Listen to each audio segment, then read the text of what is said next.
Hi అండి. Made for each other చాలా interesting అయితే మారింది. ఫస్ట్ కొన్ని రోజులు అంటే జస్ట్ 3 డేస్ ఏంటంటే చాలా బోరింగ్‌గా అనిపించింది. కానీ ఇప్పుడు మాత్రం చాలా ఇంట్రెస్టింగ్‌గా అయితే అనిపిస్తుంది. టాస్క్‌లు అయితే నిజంగా అదిరిపోతున్నాయి. చాలా బాగా పెడుతున్నారు. ట్విస్టులు కూడా పెడుతున్నారు. బాగుంది. బిగ్ బాస్ కన్నా చాలా మంచిగా ఉన్నాయి టాస్క్స్ అయితే.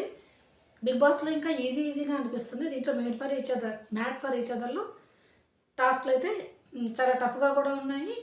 మంచిగా ఉన్నది. ముందుగా నా ఛానల్‌ని ఫస్ట్ టైం చూస్తుంటే ప్లీజ్ సబ్స్క్రైబ్ చేయండి. తర్వాత లైక్ కూడా చేయండి. లైక్, సబ్స్క్రైబ్ అనేది ఫ్రీనే కదండీ. జస్ట్ ఒక్కసారి లైక్ ఇస్తే వీడియో అనేది కొంతమందికి రీచ్ అవుతుంది అంతే. అంతకంటే ఇంకేమీ కాదు. ప్లీజ్ లైక్ చేసి, సబ్స్క్రైబ్ చేసి చూడండి. ఒకవేళ మీ దగ్గర ఏమైనా హైప్ పాయింట్స్ మిగిలిపోయి ఉంటే హైప్ కూడా ఇవ్వండి. ఇప్పుడు వీడియోలోకి వెళ్దాము.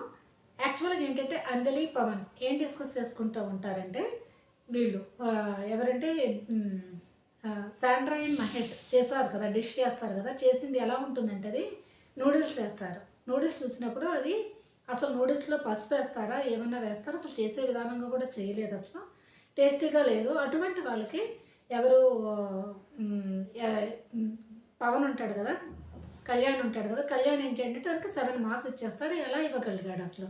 అసలు టేస్ట్ చూసాడా? లేకపోతే మంచిగా అయిపోదామని చెప్పేసి ఇచ్చాడా? అని చెప్పి డిస్కస్ చేసుకొని ఉంటారు. అటువంటి టైంలోనే కళ్యాణ్ వచ్చి పక్క నుంచి వింటూ ఉంటే అప్పుడు పవన్ ఏం పిలుస్తాడంటే, "రా లోపలికి నీ గురించే మాట్లాడుకుంటున్నాం" అని చెప్పేసి అని అంటారు. అంటే అక్క అదేమీ కాదు. యాక్చువల్ ఏంటంటే వాసంతికి తనకి ఏంటంటే చైనీస్ అంటే చాలా ఇష్టము. అందుకనే తను నూడిల్స్ చూసి బాగుందని చెప్పి ఇచ్చేసింది. ఓకే. ఇష్టం వేరు. తర్వాత తను ఇచ్చింది అనంటే అసలు టేస్ట్ చూసిందా? అసలు ఉడికినట్టు కూడా లేదు. అసలు నూడిల్స్‌లో పసుపేస్తారా? అసలు టేస్ట్‌గా అనిపిస్తుందా? అంటే నాకైతే కొంచెం సాల్ట్ అయినట్టు అనిపించింది. దానికి పిచ్చక్క అందుకనే తను ఇచ్చింది అని చెప్పేసి ఆయన డిస్కస్ అవుతుంటారు. అయినా వాళ్ళు పాయింట్స్ మార్క్ ఇచ్చుకుంటుంటే వీళ్ళకెందుకు? ఎవరిష్టం వాళ్ళది. ఎవరి టేస్ట్ వాళ్ళది. తిండి మీద ఇష్టం ఒక్కొక్కళ్ళది ఒక్కొక్కలా ఉంటుంది. అంతే గదా! మీరు 4 ఇచ్చారని వాళ్ళే 4 ఇవ్వాలని అవసరం లేదు కదా! అంజలి, పవన్ ఈ విధంగా మాట్లాడుకోవడం నాకు ఓకే. డిస్కస్ చేసుకునే అవసరం మళ్ళీ వాళ్ళ దగ్గర కూడా ఎందుకివ్వాలి? నీ టేస్ట్ ఏముందని చెప్పేసి అడగడం అయితే నాకైతే నచ్చలేదు. తర్వాత కళ్యాణ్ ఏంటంటే శివ అక్కడ కూర్చొని ఉంటుంటే మిగతా వాళ్ళు కూడా కూర్చున్నప్పుడు నేను 7 మార్క్స్ ఇచ్చేసానని అంజలి అక్క నాతో సరిగ్గా మాట్లాడట్లేదు అది ఇది అని చెప్పేసి మాట్లాడితే శివ అవునా అని చెప్పేసి అని అనడం అవుతుందన్నమాట.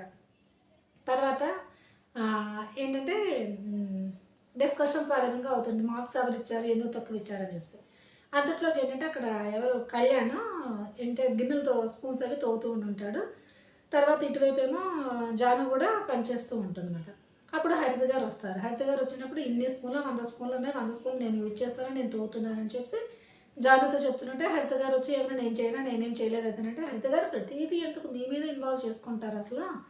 అని చెప్పి పిచ్చిగా ఎందుకు మీ మీదట మీరే ఇన్వాల్వ్ చేసుకుంటారని చెప్పేసానంటారు. అంతే కదా! వాళ్ళిద్దరూ డిస్కస్ చేసినప్పుడు ఈవిడెళ్ళి ఆళ్ళు నా గురించే మాట్లాడుకుంటున్నారేమో అని ఈవిడ ఫీలింగ్ అయ్యి ఆ విధంగా చెప్పడం అనేది అతనికి కొంచెం ఇదిగా అనిపించి కరెక్ట్‌గానే మాట్లాడాడు కళ్యాణ్ అయితే. తర్వాత ఏంటొస్తుందంటే ఏంటంటే స్క్రీన్ మీద చూపిస్తారు. ఏం చూపిస్తారంటే టీమ్స్ 2 టీములు ఎవరి టీమ్ వాళ్ళు డిసైడ్ చేసుకోండని. అంటే ఇద్దరు కపుల్స్ ఒక టీమ్ కింద అవ్వాలన్నమాట. ఈ విధంగా అవ్వమంటే ముందు శాండ్రా ఏంటంటే ప్రతిదానికి తొందరపడుతుందేమో అన్న ఫీలింగ్ వచ్చింది. శాండ్రా మహేష్ ఏం చేస్తుందంటే ఎవరిని పిక్ చేసుకుంటారంటే వీళ్ళని కళ్యాణ్‌ని, వసంత్‌ని పిక్ చేసుకుంటారు. ఎందుకు పిక్ చేసుకుంటే వీళ్ళ మధ్య కొంచెం దూరము డిస్టెన్స్ అది ఉంది. అసలు యాక్చువల్లీ ఇద్దరిద్దరు పడదు. కానీ ఇప్పుడు కొంచెం బానే ఉంటున్నారు. ఎందుకంటే మహేష్ తనని నామినేట్ చేశాడు, ఫేక్ అన్నాడని చెప్పేసి అది కొంచెం డిస్టెన్స్ అయితే ఉన్నది. తర్వాత మళ్ళీ ఒకటిగా అయ్యి మనిద్దరం ఒక టీమ్‌గా ఫార్మ్ అవుదాం అని చెప్పేసి అనుకుంటారు. అనుకున్న వెంటనే తొందరగా వచ్చేసి వీళ్ళకి చెప్పేస్తారు. టీవీ దగ్గరకొచ్చి కెమెరా దగ్గర ముందొచ్చి మీ ఇద్దరం ఒక టీమ్‌గా ఫార్మ్ అవుతున్నామని చెప్పేసారు. ఎందుకంటే ఫస్ట్ ఎవరు చెప్పేస్తారో వాళ్ళకి కొంచెం డిసడ్వాంటేజ్ వస్తుంది. ఆటల్లో అది ఆడడంలోని చెప్తారు. నెక్స్ట్ ఏంటంటే శివ్ అండ్ ప్రియాంక ఎవరిని చూసుకుంటారంటే నటరాజ్ మాస్టర్ అండ్ నితూన్ చేసుకుంటారు. ఎందుకంటే నటరాజ్ మాస్టర్ చాలా బాగుంటారని వీళ్ళకి తెలుసు. అందుకని వాళ్ళతో టైప్ అయితే ఎలాగైనా గెలుస్తామన్న ఫీలింగ్ అయితే ఉంటుంది. అందుకని చెప్పేసి వాళ్ళిద్దరు అవుతారు. తర్వాత అంజలి పవన్ ప్లస్ సిద్ధు అండ్ సోనియా ఒక టీం అవుతారు. తర్వాత నోకరాజ్ అండ్ ఆసియా తర్వాత వాళ్ళు జాను బానుతో ఒకటవుతారు. తర్వాత హరిత హరీష్ బి సంజయ్ అండ్ బ్రిటో వీళ్ళు ఒక టీం కింద అవ్వడం అయితే జరుగుతుంది. ఇలాగ 5 ఫామ్ అవుతాయి. ఫామ్ అయిపోయిన తర్వాత వీళ్ళు వస్తారు. ఎవరు హోస్ట్ ఎవరన్నా మర్చిపోయాను ఆవిడ పేరేంటి మర్చిపోయాను. వస్తారు. వచ్చిన తర్వాత ఏమిటంటే ఇప్పుడు ఎవరెవరి కింద గ్రూపుల కింద టీమ్ కింద ఫామ్ అయ్యారో చెప్పండి అని చెప్పేసి అనడం జరుగుతుంది. ఒక్కొక్కళ్ళు ఒక్కొక్క పేరు చెప్తారు. చెప్పిన తర్వాత ఎవరిని ప్రియాంక, శివుని తర్వాత నటరాజ్ మాస్టర్ నీతుని అడుగుతుంది. ఎందుకంటే మీరిద్దరు ఎందుకు ఫామ్ అయ్యారు అంటే మీరిద్దరే కిందటి దాంట్లో ఏంటంటే వీళ్ళిద్దరే గెలుస్తారనమాట. ఇప్పుడు కూడా మీరు ఒక టీం కింద ఫామ్ అయిపోతే మీరు మంచి మార్క్స్ వస్తాయని మీరు ఎలాగైనా గెలుస్తారని అని చెప్పేసి అలాగని కాదు బట్ ఎందుకునో ఎప్పుడైనా ఒకసారి వాళ్ళతో ఆడాలని చెప్పేసి నేను అనుకున్నాను. అందుకే అని చెప్పేసి శివ ప్రియాంక చెప్పడం జరుగుతుంది. కానీ అందరూ అనుకుంటున్నారు ఏంటంటే స్ట్రాంగ్ కనుక స్ట్రాంగ్ వాళ్ళతో టై అప్ అయితే ఎలాగైనా గెలుస్తానంటే మేబీ అయితే ఉండొచ్చు అని చెప్పేసి అని అంటారు. అక్కడ అన్నీ బాగానే ఉన్నాయి కానీ ఒకటి నాకు నచ్చలేదు ఏంటంటే ఇప్పుడు ఏంటంటే బ్రిటు సంధ్య ఉన్నారు కదా. సంధ్య ఏంటంటే చిన్న ఫ్రాక్ వేసుకుంటుంది. దానిని పిలిచి చిన్న గౌన్ వేసుకున్న దాని మీద నూకరాజు మీద పాట పాడమని అంటారు శ్రీముఖి గారు. శ్రీముఖి గారు పాడమని అది నచ్చలేదు. ఎందుకంటే వాళ్ళు వైఫ్ అండ్ హస్బెండ్. వాళ్ళ వైఫ్ మీద ఇంకొక అతన్ని వచ్చి పాడమని అంటే ఎలా ఉంటుంది? నాకైతే ఈ విషయం నచ్చదు. మిగతావన్నీ బాగానే ఉన్నాయి కానీ ఎంత శ్రీముఖి గారు బాగా నవ్వుతూ నవ్విస్తూ ఉన్నా కూడా కొంచెం లిమిట్లో ఉండాలని చెప్పేసి నేను అనుకుంటూ ఉంటాను. శ్రీముఖి గారు ఈ విధంగా అనడం అయితే నచ్చలేదు. దాని గురించి మళ్ళీ పాట పాడడం మళ్ళీ నవ్వడం అది మరి వాళ్ళు ఫీల్ అయ్యారో లేదో తెలియదు. మరి ఇన్నర్లో ఫీలింగ్ ఎలా ఉంటుందనే మనకు తెలియదు.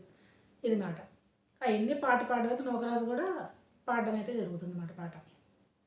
ఇలా అయిపోయిన తర్వాత శ్రీముఖి గారు ట్విస్ట్ ఇస్తారు. ఏంటంటారంటే అన్నీ సవ్యంగా జరగవు, దీంట్లో ట్విస్టులు అనేవి ఉంటే అప్పుడే మ్యాడ్ ఫర్ ఈచ్ అదర్ అనేది అవుతుంది అని చెప్పేసి ఏం చెప్తారంటే ఇప్పుడు ఎవరెవరి కింద టీం కింద ఫామ్ అయ్యారో వాళ్ళు ఇంకొక టీంతో ఆడటం లేదు, ఆ టీం మధ్యనే అవుతుంది. అంటే ఇద్దరు కపుల్స్ మధ్యనే గేమ్ అనేది అవుతుంది అని చెప్పేసరికి కొంచెం మొహాలు చూసుకుంటారు. బట్ ఓకే అనుకుంటారు, ఇంకేం చేయలేరు కదా అందుకని చెప్పేసి. ఫస్ట్ ఎవరితో అవుతుందంటే Sandra and Mahesh and Vasanthi and Kalyan మధ్యన అవుతుంది. అది ఏంటంటే స్విమ్మింగ్ పూల్ టాస్క్. దాంట్లోని ఎక్స్ అనేది 0 అని చెప్పేసి 2 పెడతారు. దాంట్లో ఎవరెన్ని తెచ్చి పెడితే వాళ్ళు. అప్పుడు ముందే శాండ్రా అండ్ మహేష్ అనేసుకుంటారు. ఇంకా మనం గెలవలేము, ఎందుకంటే వీళ్ళకి స్విమ్మింగ్ రాదు. స్విమ్మింగ్ ఆల్రెడీ కళ్యాణ్కి బాగా వచ్చు అందుకని చెప్పేసి ఫస్ట్ కళ్యాణ్ దిగుతాడు. ఫస్ట్ ఒకటి తెచ్చి అక్కడ పెట్టేసి తర్వాత వాసంతిని పట్టుకోవడం. మళ్ళీ వాసంతి కొంచెం లేట్ చేస్తుంది. తనకు కొంచెం అంటే తనకి రాదనుకుంటా స్విమ్మింగ్, కానీ ఎలా ఒకలా కష్టపడి ఇంకొకటి తెచ్చి పెట్టడం జరుగుతుంది. మళ్ళీ కళ్యాణ్ రావడం జరుగుతుంది. మళ్ళీ కళ్యాణ్ ఇంకోటి పెట్టడం. వీళ్ళు 3 పెట్టేసరికి ఇక్కడ ఏంటంటే మహేష్ కూడా కొంచెం లేట్గానే చేస్తాడు. తర్వాత శాండ్రా అసలు చేయలేకపోతుంది, ఎందుకంటే తనకు స్విమ్మింగ్ రాలేదు, కొంచెం ప్యానిక్ కూడా అయిపోతుంది. అందుకని చెప్పేసి వీళ్ళు ఒకటి పెడతారు, ఇంకో రెండో తీసుకుని వచ్చే లోపలే బజర్ అయితే అయిపోతే టైం అప్ అనేసరికి శాండ్రా అయితే చాలా ఏడుస్తుంది. విన్నర్స్ ఎవరంటే వసంతి అండ్ కళ్యాణ్ అని డిక్లేర్ అవ్వడం జరుగుతుంది. నెక్స్ట్ టాస్క్ పెట్టడం. నెక్స్ట్ టాస్క్ ఏంటంటే ఎవరు వీళ్ళిద్దరు కదా, Priyanka Jain and Nataraj master and Neetu కదా. వీళ్ళకి ఏం టాస్క్ ఇస్తారంటే టవర్ నిర్మించాలి, పెద్దగా పెట్టాలి. ఎవరు పెద్దగా పెడితే వాళ్ళు. ఒక బ్లాక్ దగ్గర నుంచుకొని ఇంకొక బ్లాక్స్ పెట్టడం. అది కష్టమే నిజంగానే. ఈ ఆటలన్నీ చాలా కష్టంగా ఉన్నాయి, ఆయాస పడుతూ ఉన్నారు నిజంగానే. ఇంకా బిగ్ బాస్లో ఆటలు ఇంతలా లేవు నిజంగా, ట్విస్టులు లేవు అసలు. ఈ శివ ప్రియాంక వీళ్ళిద్దరు ఏంటంటే అక్కడ చిన్న బ్లాక్గా ఇస్తే దాంట్లో పెట్టడం ముందు కంప్లీట్ చేసేది ఎవరంటే శివ ప్రియాంక అయితే కంప్లీట్ చేస్తారు. నటరాజ్ మాస్టర్ అండ్ నీతో కంప్లీట్ చేస్తారు. బట్ మెల్లి భోగిన తర్వాత కూడా కొంచెం పెట్టడం అయితే జరుగుతుంది అన్నమాట. వీళ్ళకి సంచాలక కింద ఎవరుంటారంటే హరీష్ అండ్ హరీష్ గారు ఉండడం జరుగుతుంది. అక్కడ ఏమవుతుందంటే టవర్ అనేది ఎవరు పెడతారు, నటరాజ్ మాస్టర్ అండ్ నీతో ఎక్కువగా పెద్దదే పెట్టేస్తారు వీళ్ళు. కానీ వీళ్ళు వాళ్ళకన్నా కొంచెం తక్కువ పెడతారు. కానీ అక్కడ బ్లాక్ అనేది ఒకటి ఇచ్చారు, ఆ బ్లాకులు వీళ్ళు పెడతారు, వాళ్ళు బ్లాక్ కొంచెం పైన పెడతారు. అసలు నిజంగా నాకు తెలిసినంత మటుకు బ్లాక్లో పెట్టాలి, ఆడ చూసి తెలుస్తుంది. కానీ ఎక్కడా చెప్పలేదు బ్లాక్లోనే పెట్టాలని చెప్పి. ఏంటంటే ఆ పెట్టిందని టచ్ చేయకూడదు, కిందకి కాళ్ళు చేతులు వెళ్ళకూడదు, అది పడిపోతే మళ్ళీ పెట్టాలి, ఇవే చెప్పారు రూల్స్ అనేవి మాత్రం. కానీ ఇక్కడ శివ్ కొంచెం చాలా ఎక్కువ హైపర్ అవుతాడు. ఎందుకు అవుతాడు అనేది అర్థం కాదు. అసలు కిందసారి గేమ్ ఉన్నది కదా వంట చేయడం, దాంట్లో గెలిచినప్పుడు కూడా పరిగెట్టుకొని వెళ్ళిపోయి ఎక్కిపోవడం అది చేయడం, కొంచెం గెలిస్తే చాలా ఎక్కువ అయిపోతాడు అనిపిస్తుంది నాకు. దాంట్లో శివ్ కొంచెం గట్టిగా మాట్లాడి ఏమంటాడంటే అసలు వాళ్ళు బ్లాక్లోనే పెట్టలేదు కనుక వాళ్ళు గెలవలేదు, మేమే గెలిచాము, వాళ్ళ టవర్ పెద్దదైనా మేమే గెలిచామని చెప్పేసి అని అంటాడు. అప్పుడు నటరాజ్ మాస్టర్ ఏమంటారంటే కాదు అది ఎక్కడైనా పెట్టుకోవచ్చు అని. అంటే ఎక్కడైనా పెట్టుకోవచ్చు అంటే బ్లాక్ ఎందుకు ఇచ్చారు, బ్లాక్ ఇవ్వడానికి అర్థమైనట్టే బ్లాక్లోనే టవర్ పెట్టాలి అని చెప్పేసి. ఈ విధంగా అయితే కొంచెం ఎక్కువగానే ఫైట్ అయితే జరుగుతూ ఉంటుంది. ఎక్కువ నటరాజ్ మాస్టర్ గట్టిగా అరుస్తారు అనుకుంటే నటరాజ్ మాస్టర్ కన్నా గట్టిగా శివ అరవడం మొదలు పెడతాడు. అక్కడ ఉన్నవాళ్ళు అదంటే ఆట ఆడింది బాగానే ఉంది కానీ ఎందుకు అంత గట్టిగా అరుస్తున్నాడు? ముందు ఎవరు సంచాలకులు వాళ్ళ నిర్ణయం మీద చెప్పాలి కదా! నేనుగా ప్రియాంక మాత్రం చాలా నెమ్మదిగానే ఉంది. శివుని కూడా అంటుంది ఊరుకో, ఊరుకో అని చెప్పేసి. అప్పుడు హరిత హరీష్ గారు ఏం చెప్తారంటే, మన స్థలం ఇది ఉన్నప్పుడు మన స్థలంలోనే కట్టుకోవాలి కానీ పక్కవాడి స్థలంలో కట్టం కదా! అలాగే బ్లాక్ అనేది ఇచ్చారంటే ఆ బ్లాక్‌లోనే మనం టవర్ కట్టాలి. పక్కకొచ్చి కట్టడానికి వీలు లేదు. టవర్ పెద్దదైనా అందులో బజర్ మోగిన తర్వాత కూడా మీరు కొంచెం కదిపారు. అందుకని చెప్పేసి గెలిచింది ఎవరంటే ప్రియాంక, శివ్ అని చెప్తాడు. ఇంకా శివ్ హా! హూ అని చెప్పేసి గట్టిగా అరుస్తాడు. నిజంగానే. ఎందుకు అంత ఓకే. గెలిచినందుకు ఆనందం ఉంటుంది కానీ మరీ అంతగా ఎక్స్‌ప్రెస్ చేయాల్సిన అవసరం అయితే లేదు అని చెప్పి నాకనిపిస్తుంది. ఓకే. అయిపోతుంది. అక్కడ లోపలికెళ్ళిన తర్వాత నీతు, అంజలితో ఏం మాట్లాడుతుందంటే, ఏంటి శివ అంత గట్టి గట్టిగా అరుస్తూ ఉంటాడు అసలు నాకైతే ఇదిగా అనిపించింది అని చెప్పేసంటే అప్పుడే శివ వస్తాడు. నీ గురించే మాట్లాడడం అంత గట్టి గట్టిగా మారుస్తే నాకు గాబరాగా అనిపిస్తుందని. నీతు గారు ఈ విధంగా అంటే నాకెందుకో కొంచెం ఇదిగా అనిపించింది. నటరాజ్ మాస్టర్ ఇంకా గట్టిగా అరుస్తారు. అసలు నిన్న ఆర్గ్యుమెంట్స్‌లో నటరాజ్ మాస్టర్ అండ్ హరిత హరీష్ గారి మధ్యన చాలా గట్టి గట్టిగానే అయింది కదా! ఆర్గ్యూలో గట్టిగా కొట్టడం అది ఇది అని చెప్పేసి డైలాగులు వదలడం అది. మరంత గట్టిగా అరిచినప్పుడు ఆవిడ బానే ఉంది కదా! హ్మ్. ఇప్పుడు శివకేమో నువ్వు అరుస్తున్నట్టు నాకు ఏదో డిస్కంఫర్ట్ అనిపిస్తుంది. నేను చెప్పలేను, నేను వణికిపోతాను అన్నట్టుగా మాట్లాడతారు ఈవిడ. తర్వాత శివ వచ్చి సారీ అండి నాకు ఏంటో యాంగ్జైటీ వచ్చేస్తే ఆపుకోలేక నేను అలా అన్నానని చెప్పేసి అని అంటుంది. అంజలి ఏమంటదంటే అంజలి భవన్ అవును ఒక్కొక్కళ్ళు ఎక్స్‌ప్రెస్ చేసే విధానం అనేది ఇంకొకలా ఉంటుంది కదా! అని చెప్పేసి అంటుందన్నమాట. ఆ విధంగా అయితే డిస్కషన్ అవుతది. నెక్స్ట్ ఇంకోటేంటంటే ఫస్ట్ ఈ మధ్యలో ఒకటి బాల్ అనేది వేస్తారు. బాల్ వేస్తే ఎవరు ఆడలేని కపుల్స్ ఉంటారో వాళ్ళు వెళ్ళి ఎవరైనా ఒకళ్ళు ఆ బాల్‌ని పట్టుకుంటే వాళ్ళతో ఆడేవాళ్ళని అపోనెంట్‌ని వాళ్ళే ఎంచుకోవచ్చనమాట. దాంట్లోనే అంజలి పవన్ ఉంటారు కదా! పవన్ గారు ఎళ్లి పట్టుకుంటారు. వాళ్ళు ఎవరిని ఎంచుకుంటారంటే సిద్ధు అండ్ సోనియాని ఎంచుకుంటారు. సిద్ధు, సోనియా కాదు బ్రిట్టు అండ్ సంధ్యని ఎంచుకుంటారు. బ్రిట్టు అండ్ సంధ్యని వాళ్ళని అపోనెంట్‌గా అయితే ఎంచుకోవడం జరుగుతుంది. ఇప్పుడు ఏం పెడతారంటే టాస్క్ అనేది బ్లాక్స్ అనేవి పెడతారు రంగులు మాట. జస్ట్ మార్చుకొని వెళ్ళిపోరు రంగులు. దీంట్లో ఏంటంటే తెలివిగా వ్యవహరిస్తారు బ్రిట్టు, సంధ్య. నిజంగా సంధ్య చాలా తెలివైన అమ్మాయి. ఏం చేస్తుందంటే మనం ఏదైనా టాస్క్ ఆడితే మన ఆట మీద ఫోకస్ పెడదాం అంతే. పక్కవాడు ఏం పెడుతున్నాడు ఏంటనేది కాదు అని చెప్పేసి అనుకుని వీళ్ళు కరెక్ట్‌గా ఫాలో అవుతారు. ఏంటంటే అక్కడ అన్ని టైల్స్ పెడతారు. టైల్స్ ఏంటంటే యాక్చువల్లీ అంజలి తిప్పుకొని వెళ్ళిపోతుంది. అంజలి వెనకాతల ఎవరుంటారు? సంధ్య ఉంటది. తనేం తిప్పుతుందో తిను తిప్పుకొని వెళ్ళిపోతుంది. తిను తిప్పుకున్నవన్నీ ఏం చేస్తున్నాడు? పవన్ తిప్పేస్తున్నాడు. పవన్ వెనకాతల బ్రిట్టు ఉంటాడు. బ్రిట్టు తిప్పేస్తున్నాడు. లాస్ట్‌లో ఎవరు విన్నర్స్? బ్రిట్టునే కదా! చాలా తెలివిగా చేస్తారన్నమాట. ఒకళ్ళ వెనకాతల ఒకళ్ళు ఉండి ఇలా తిప్పుకోవడం వెళ్ళిపోవడం. అంజలి పవన్ వీళ్ళని అబ్జర్వే చేయలేదు సరిగ్గా. వాళ్ళు తిప్పుకుంటున్నారు అంతే. వాళ్ళ వెనకాతల వీళ్ళుండి వీళ్ళు ఇంకా తిప్పేసుకున్నారు. లాస్ట్‌కి ఏంటంటే ఫైనల్‌గా బ్రిట్టు అండ్ సంధ్య టైల్స్ అనేవి ఎక్కువ పింక్ కలర్ అనేవి ఎక్కువగా ఉంటాయి. అంజలి పవన్‌ది ఓన్లీ 5 ఉంటాయి. వీళ్ళవి 30 ఉంటాయన్నమాట. గెలిచింది ఎవరంటే బ్రిట్టు అండ్ సంధ్య చాలా తెలివిగా స్మార్ట్‌గా ఆడతారు. అంజలి పవన్ వాళ్ళు అనుకుని ఉంటారు అనవసరంగా మనం వీళ్ళని సెలెక్ట్ చేసుకున్నామా అని చెప్పేసి. అదవుతుంది. నెక్స్ట్ ఏంటంటే స్టార్ ఎక్కడో ఒక చోట ఈ మధ్యలో ఇంకోటి అవుతుంది. శ్రీముఖి ఏంటంటుందంటే నూకరాజ్ అండ్ ఆయిషా ఉంటారు కదా! వాళ్ళు సర్వెంట్ల కింద ఎవరిని సెలెక్ట్ చేసుకుంటారు? వీళ్ళిద్దరినే కదా! హరిత, హరీష్ గాని సెలెక్ట్ చేసుకుంటారు గనక వాళ్ళకి బ్యాడ్జ్‌నెళ్లి పెట్టమంటారు. వెళ్ళి వీళ్ళు పెడతారు. వాళ్ళిద్దరి మధ్య ఏమవుతుందంటే డిస్కషన్ హరిత, హరీష్‌కి నేను ఆ బ్యాడ్జ్‌లయితే పెట్టించుకున్నాను. కానీ నేను వాళ్ళ కింద సేవకుల కింద పని చెయ్యను.